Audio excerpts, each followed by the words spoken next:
everybody, what you doing? What you doing? Wake up. It's time to talk. Give me your wig. Give me your wig. Give me your wigs. You don't know what to do with it. Give me your Alright, y'all, so what is going on this week? What has been going on this week? Before I get into it, make sure that you're going to patreon.com/AdrianExpression. This week's podcast has already been up for some time, so hopefully you had some time to check it out. Also, in my description, there's a link to my other YouTube channel and some more of my content. So make sure that you check all that out. All right, so what happened? So I was watching The Mandalorian. We do talk about nerdy stuff on my other channel, but I was watching The Mandalorian, right? And then I had to do a double tap. I was like, is that Lizzo? Like, Lizzo's in Star Wars. Like, that's so crazy. Lizzo is Star Wars canon. But it was so much fun to see her doing her thing. I guess Jack Black was in that shit too. She played this ruler, I guess, co-ruler of this planet. I forget which planet it was, but it was fun to see her in a different kind of context. Like, she over here acting. Like, I was like, okay. This is really random, y'all, because I just saw this pop up on my timeline. But this is Sway Lee and Andre 3000, and I need those pants. Sway, where you get these pants from, bro?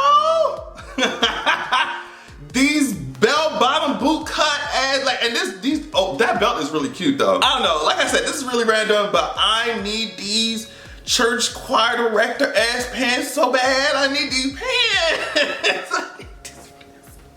They's cute though. Like, I'm laughing, but they actually really cute, and I would be rocking them. I would probably wear it with a different shirt. Like, we gotta, the top part, we gotta, you know, but like, I would rock them pants, y'all. I rock them pants. People making fun of his pants, but I'm just like, girl, they cute. And so what if you wore them? They're cute. Okay, so speaking of something that's not cute, I don't like how a lot of people are treating Daniel Radcliffe. So Daniel Radcliffe worked with the Trevor Project, I think, less than 2 weeks ago, if I'm not mistaken. He sat down with 6 non-binary and trans youth just to support and have a conversation about the experience and all that stuff. Like, I'm definitely happy that he has, especially because of Miss J.K. Rowling, girl. Miss J.K. is just transphobic as hell. I mean, she's just transphobic as hell. So I love that Daniel was just like, bitch, not me, girl. She can say what she won't say. I am doing something a little bit different. So I really like that. I like that he's showing support for the community, for the trans community, for the non-binary people. Like, I really love that, especially given, like I said, what's going on with Miss JK. But now, I guess because Daniel's doing that, the transphobic people are trying to insult Daniel and also his girlfriend by implying that this pregnant cis woman is trans. Look at this picture of them both. Some comments were saying, oh, well, no woman puts their hand on a guy's shoulder like that. I saw someone else like implying that because she's taller and her shoulders look the way that shoulders look, that she's trans. And it's just interesting how transphobia not only obviously affects trans people, but it's affecting cis women. The stupidity of transphobia is so ridiculous that not only does it obviously bulldoze the trans community, but cis women are catching strays too. You know what I mean? When you create this essentialist just standard of what it means to be a woman, what happens to the cis women who don't meet that standard? Like, how do they speak about cis women who don't meet that standard? And that's why the stupidity of transphobia should concern everybody, not only because, like I said, it's affecting a marginalized community, but also in the name of self-preservation, girl, they come for y'all shit too. Based off of some standards that don't make no sense. So it's just like, I hate that there's so much hate going around. I hate that even when someone is trying to support a community that's obviously oppressed, they're getting dragged for that shit. Like, anyway, speaking of the community, apparently Monique is one of the girls. Was this something that I was supposed to have known a long time ago? Like, did she already speak about this before? To my knowledge, and obviously to a lot of other people's knowledge, she had not. So Monique obviously put out her Netflix special, and in it, towards the end, she was talking about her bisexuality. I mean, she didn't say bisexuality, but that's what she was talking about. She was talking about dealing with her queer feelings and the fact that she wanted to be sexual with women. She also talked about the fact that she was scared to tell her grandmother any of what she was feeling. And she also talked about one of her family members called Uncle Tina, was apparently her grandmother's daughter who was gay or queer, whatever. Monique's grandmother and Uncle Tina, her daughter, had a very strange, obviously strained relationship because of it. Seemed like Monique's grandmother was not able to really accept Uncle Tina at all. So this made Monique scared to tell her grandmother. This is part of what Monique said. She said, and I watched those two women struggle, obviously talking about Uncle Tina and her grandmother. She said, I watched them struggle in a way that my grandmother left this earth. And they just couldn't come together because she thought she was a failure, because she brought a gay child into the world. The church had fucked her up to believe that her daughter was a sin, right? And that's how she treated her. I felt cowardly when my grandmother left or died because I couldn't tell my grandmother who her granddaughter really was. And so, I don't know, I just find it really cool that she, I don't know, anytime you have a big platform and you're queer and you're able to speak, I know that many times people are not able to speak openly about it, from laws or whatever to how you treat it socially to your family. Like, okay, I get that, but I really find it cool when queer people are able to, and they have big platforms, and you're someone like Monique or whatever, and you're saying things like the church fucked us up, fucked up the relationship, potential relationship, you know, with a mother and her daughter. And what does that mean? What does that look like? And how did that affect me and my own story and my own queerness and coming out and all of that? So I just really like it when we have these conversations on big platforms, because yeah, y'all are fucking people up. You are destroying people's lives and people's relationships with these homophobic ass rules, religion, whatever. We are doing our own selves a disservice, and I think that's what Monique was talking about. But yeah, she was talking about wanting to be in an open kind of thing with her husband and saying that she wanted to mess around with other women. That's what she was telling her husband.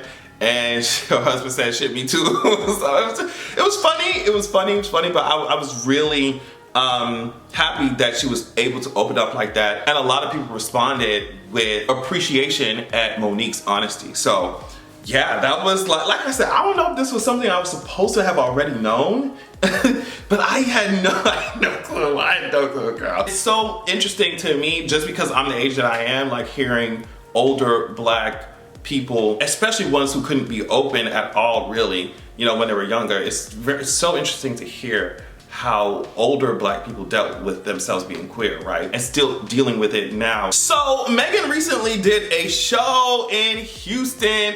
It's her first show in a long time. First time she was back on stage, really stepping on necks.